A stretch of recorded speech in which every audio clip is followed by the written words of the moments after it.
how's it going, everyone? Lab Yu-Gi-Oh here, and I wanted to show you guys a game that I just got through, in the middle of my off stream, just trying to pull myself back into platinum streams. And this is a game that I had a lot of fun with, and I wanted to show it off. It was the first time I pulled off. Oh, geez, what's this guy's names? I guess we'll find out when I open the game here. It's the Heroic Champion, the one that doesn't let your opponents normal or special summon. I really like that card. We don't get to have that in TCG. We get to have that here, but unfortunately, I haven't been able to pull it off yet. Now, I've been finagling with Phantom Knights these past couple days now. Can I say I've been enjoying them? Not quite yet. I know they have a strong fan following. I'm looking forward to trying the Raid Raptor Phantom Knights. And the reason why I'm talking over this playthrough right now is because what you're looking at is a pretty standard Phantom Knights opening here, right? Got the tour guide. I mean, that's really the most you could ask for, especially since I didn't get ashed. I did the Max C, and if someone wants to tell me that's a bad idea, now would be a good time to do so. So I never do it again, but I put out the Max C there because at this point I was tour guide, Graph, now we're Turbini, and we're Sir. So we're 4 summons in. The next summon the next summon, if he had the Nibiru, the next summon was gonna leave me empty fielded and brokenhearted. So that's why I tossed the Max C back there, especially since I had the other Max C. So I would rather use it then. So if he got the Nibiru off, hey, cool, I'd have a draw. Great. And that's why I tossed that. If anyone wants to throw shade my way for that reason. So continuing with the standard Phantom Knights opening, I tossed the Cherubini and the Sir. Get the Bardiche. The Sir gets the Turbini yet again. The Bardiche tosses the Cloak. Cloak gets the boots. I guess what you're supposed to do is put the Torn Scales in there first. I tossed the Cloak. I realized where there was a slight mistake there later on, but I don't think it really mattered that much. So there goes the Cloak. Or no, wait a minute, hold on. Let me correct myself there. Why is the Torn Scales there? I guess I did play it out right. So I did the Torn Scales down the Cloak. No, I was doing it right then, I suppose. Yeah, Cloak gets the Silent Boots, of course, and then we have the Levier. It's really funny. Early on, I forget to do the Levier. I'm glad I figured out how to do that, and I also forget to do the Cloak turn into defense mode to give him the extra 800 attack. Don't forget that, guys. I've been putting Cloak from the Banish Zone after Levier in defense, just because that's, I don't know, just instinctively that's what you do, with like Zeus's and stuff. This time I remember to put him in attack mode. I guess that's why I'm showing it off, because it's the first time. It's probably because cards on the table. It's the first time I've actually I've done a successful Phantom Knights opening. I before someone in comments saying that's not what happened at all. Nothing was successful about this. Oh wait, no, I know I wasn't successful. I was missing the second Fog Blade. Just kidding. There goes the Silent Boots to get that second Fog Blade. So that's 4, 5, 6 monster negates. The secondary effect on this is going to backfire me later. And that is the day I learned that Phantom Knight's Fog Blade was designed specifically to antagonize me only, and we'll see why later. And now I'll show you. And a lot of Master Duel players, or players who are not very familiar with Paper but are pretty good at Master Duel, like to be trigger happy with the Max C. That's not the case for me here. I know not to be trigger happy with the Max C, but I get a little too aggressive with that Cosmic Cyclone, and I'm gonna pay for that a little bit later. I see the Qliphort Scout. I think, oh great, cool pendulums. I see, because here's the thing. I never played Qliphorts back when I never played Qliphorts when they were huge. And if I did, I think I was at like the tail end of Qliphorts, maybe. I don't know. I was running XYZ. Someone correct me if these are the same two formats, or if I'm just completely off base there. But I never touched Qliphorts. I know they were hot when pendulums were really good, and pretty neat for them to see a little bit more play in this game. And these 3 skill drains are definitely helping. All right, so the stealth comes out. I get this. You see, I get a little cheeky here. Throw the Cyclone at the Sacrifice. I don't know what Qliphorts do. Bear in mind. I blow it up. He can't turn that into 2 tributes. Does that help? Maybe. Looking back at it as I'm making this, probably not.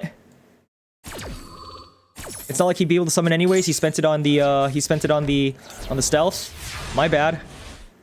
Or let me double check that here actually. Was this giving him an extra attack?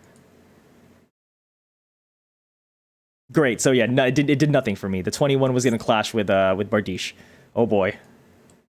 How exciting. Now let's keep the this is the part where we don't fast forward. I need to stop in every turn. Attack that. He hits me with the skill drain. Oh, don't. I spent the Cosmic Cyclone, especially knowing... at this point, I should have known if he's going to have one skill drain, he's going to have 2 more. How foolish of me. Because why wouldn't you? I burned my Cosmic Cyclone, knowing that he probably was going to have an extra skill drain. Knowing he was going to have a skill drain, despite putting... I guess where my confidence came from was the fact that I saw him put the skill drain back off the Prosperity. My bad. But I should have realized why, because he had a second skill drain! And this is where the game gets very boring for me, but I'm hoping very enjoyable for you watching. Do I fast forward? No, I think I could manage to get through this. Now, why did I attack? No, he did this on my declaration, so yeah, no, it's not like I had a chance to change that. All right, oops. And Appaloosa's at 0, but I have the 2 Fog Blades, which might keep it together until I can draw something. Now, what I have learned after playing Phantom Knights, and at least in Master Duel, is they are not as strong as their TCG counterparts, but they get Heroic Champion... Okay, now that I could look at his name. Heroic Champion... Wrong-Mynad. God, jeez. See, this is why I haven't been able to summon him yet, because it's like a Zampak Toe. Until I could get the name right, I can't summon him correctly. I'm hoping by the end of my Phantom Knights arc, this guy becomes my best pal. Not Bardiche, not Cherubini. No. Rangolminyad.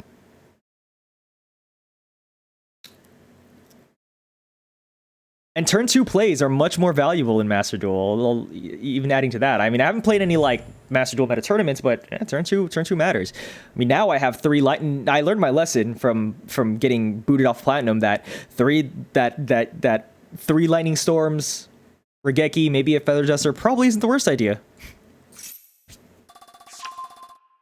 So yeah, getting this to pop off in turn 2 off some wacky stuff with Break Sword, then Gossip Shadow.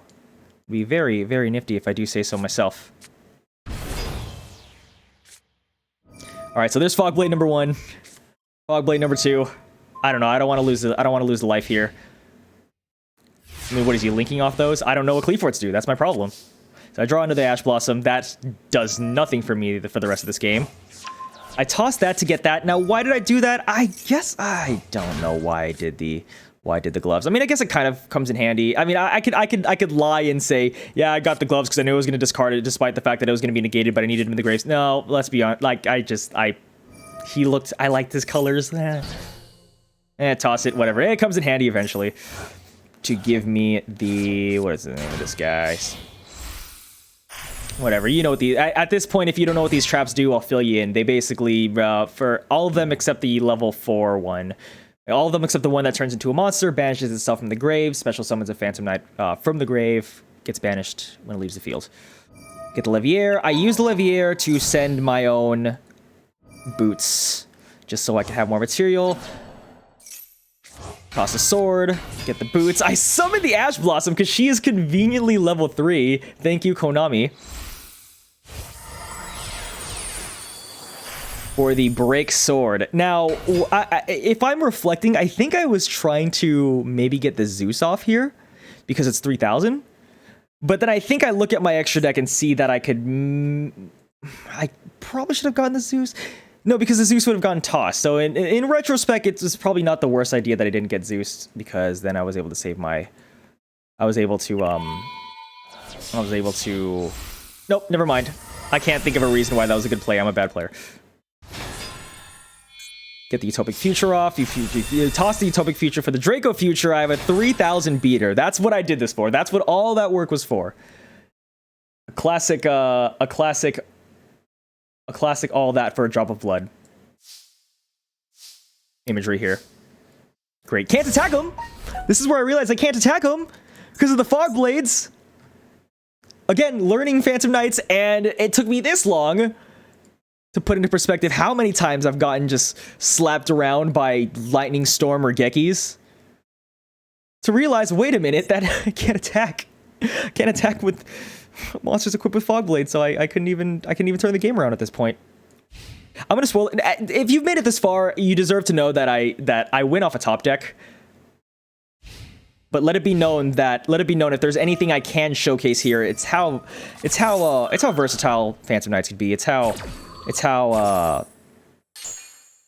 I'm able to make something out of seemingly nothing at this point.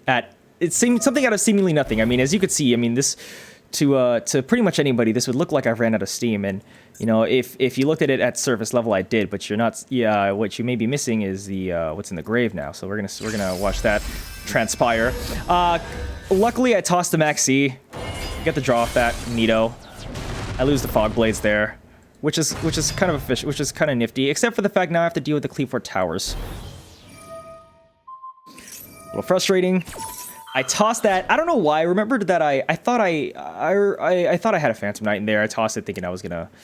That's the problem with Master Duel. You could just click buttons and then you could just click buttons and stuff starts to work together. Toss the Draco Future. Got the Leviair. Didn't help me at all.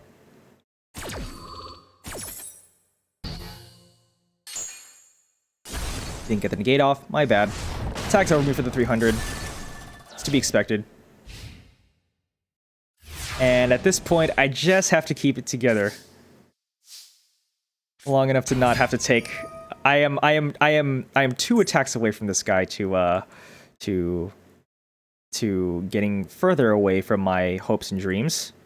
Fortunately, that's not the case here. I toss the Jackalope. Jackalope makes the Tsuchinoko. Get the Fog Blade off of the boots. I get the Torn Scales. Do you see a pattern here? That's right. I'm trying to find out if I can get anything over 3,300. I was trying to build towards the Go Manyad. I was trying to build towards him because at 3 materials he does not lose. He's unaffected by skill drain. I think I should double check that.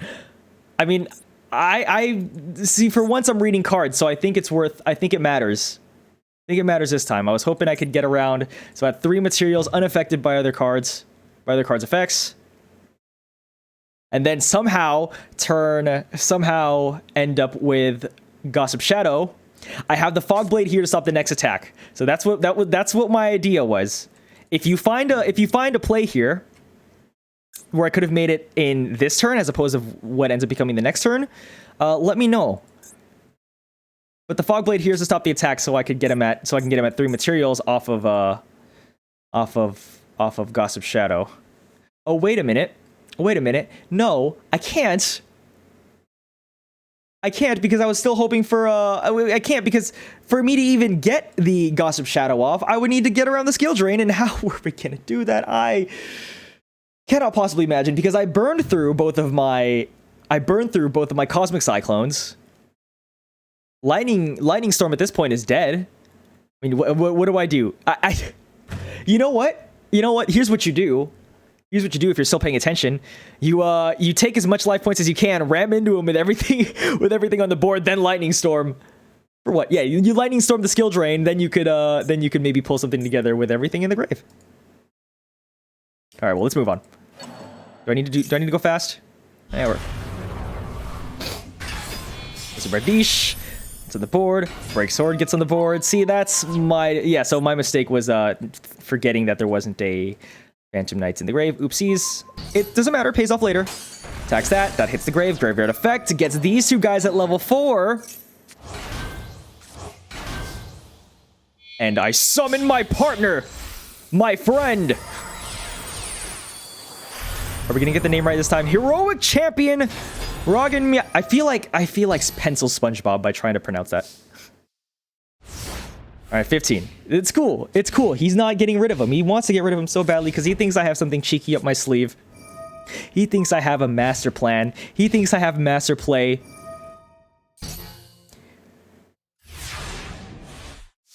And he'd be right, because I top decked the Regeki. And you know how it goes from here. I don't know what he could oh, okay, that scared me a little bit. Why it shouldn't have. Only reason I'm going to remember what that is because of this game here. It adds 3 Qliphorts from the extra deck to the hand. Oh boy.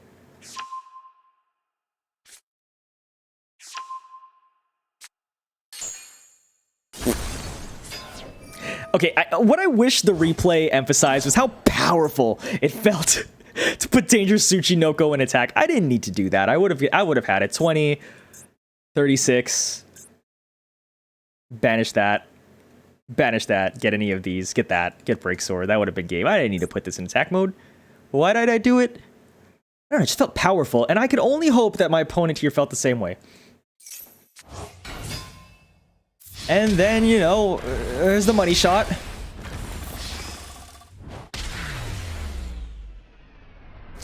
And here's to hopefully something Heroic Champion Ryongmyeongmyead in the next game. Well, thanks for watching this one.